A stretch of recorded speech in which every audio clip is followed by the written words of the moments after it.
Czy zdarzyło się Państwu porównać dwie liczby? Na przykład twierdzę, że 1 grosz równa się 1 grosz i dostać zaskakujący rezultat? Jak to fałsz? Albo twierdzę, że 1 grosz jest większy niż 1 grosz. To jak to prawda? Wyczyszczę te proste obliczenia i wykonam je od początku. W kolumnie C mam liczby. Tam nie ma niespodzianek. Poniżej sumuję je i pogrubienie Ctrl+B. W kolumnie D dodaję do nich 1 grosz i te obliczenia poniżej dokładnie tak samo sumuję. A w kolumnie E odejmuję kolumna D minus kolumna C. I pod spodem wykonuję odejmowanie z sum kolumn. Ta większa kolumna minus ta mniejsza kolumna. Ten plik jest do pobrania, link znajdziecie Państwo w opisie filmu, albo jeśli chcecie Państwo, zróbcie u siebie taki właśnie banalny test, bo problem już teraz jest obecny w danych. Rzecz w tym, że te komórki wcale nie zawierają tego, co widzimy. Zwiększę wyświetlaną ilość cyfr po przecinku cierpliwości. O, i teraz już to widać.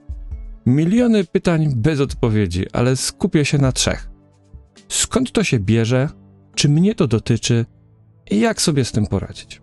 Skąd to się bierze? Odsyłam Państwa do tego artykułu. Arytmetyka zmiennoprzecinkowa może dać niedokładne wyniki w programie Excel.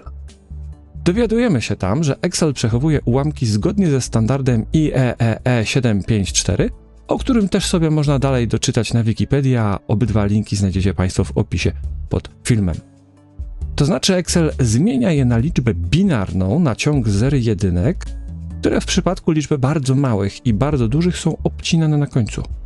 Później, żeby wyświetlić wartość na ekranie, liczba binarna jest zamieniona znów na dziesiętną, ale z błędem bardzo drobnym. Czy mnie to dotyczy? Na przykład twierdzę, że liczba równa się 1 grosz. No i teraz nic dziwnego, bo to wcale nie jest 1 grosz.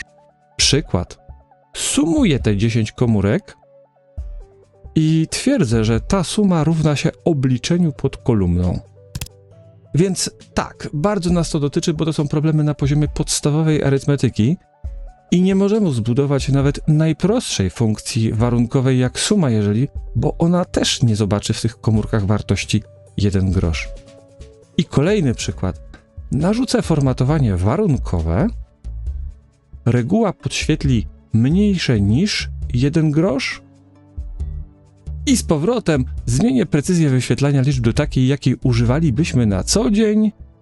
Już rozumiemy, czemu to nie działa, ale niezła mina, prawda? A przy okazji, jeśli chcielibyście Państwo podziękować za czas włożony w produkcję tego materiału, wystarczy pod filmem dać lajka, dodać Excel przy kawie do Waszych subskrypcji, a pod filmem dodać krótki komentarz taktyczny na minimum 7 słów. Te kliknięcia naprawdę działają? Chyba że wolicie, żeby ten kanał zniknął, wtedy wystarczy nic nie robić. A serio, YouTube działa tak, że bez Państwa aktywności zagrzebie ten film i ten kanał pod setkami innych. Wracając do tematu. Ostatni przykład. Suma jeżeli... Albo nie, używajmy nowszej. Suma warunków. Gdzie liczymy? Z tego zakresu. Teraz para zakres warunek. W tym zakresie ma być równe lub większe od grosza, czyli od 1/100. Powinna wejść 1/10, czyli 10 groszy, a tymczasem... I wreszcie, jak sobie z tym poradzić? Tu mam dobrą wiadomość, akurat bardzo prosto. Jeśli podejrzewamy ten drobny błąd w ułamku, szybko sprawdzamy. Zamiast dziobać 17 razy w ikonki na wstążce, szybciej jest nacisnąć Ctrl 1 i w oknie formatowania wybrać precyzję. 17 miejsc po przecinku wystarczy, ja wpiszę 18, bo czuję się pewnie widząc to ostatnie 0, bo wiem, że to już koniec.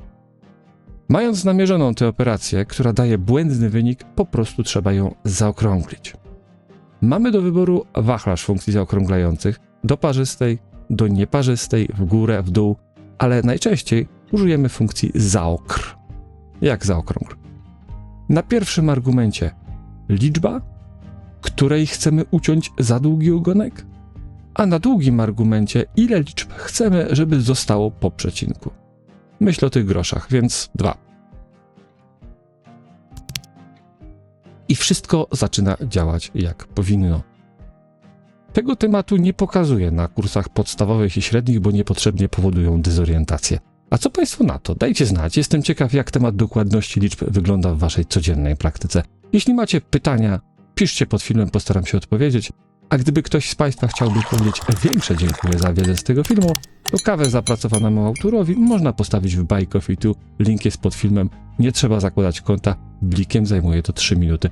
Dziękuję za oglądanie. Do zobaczenia w kolejnych filmach. Kłaniam się. Do widzenia.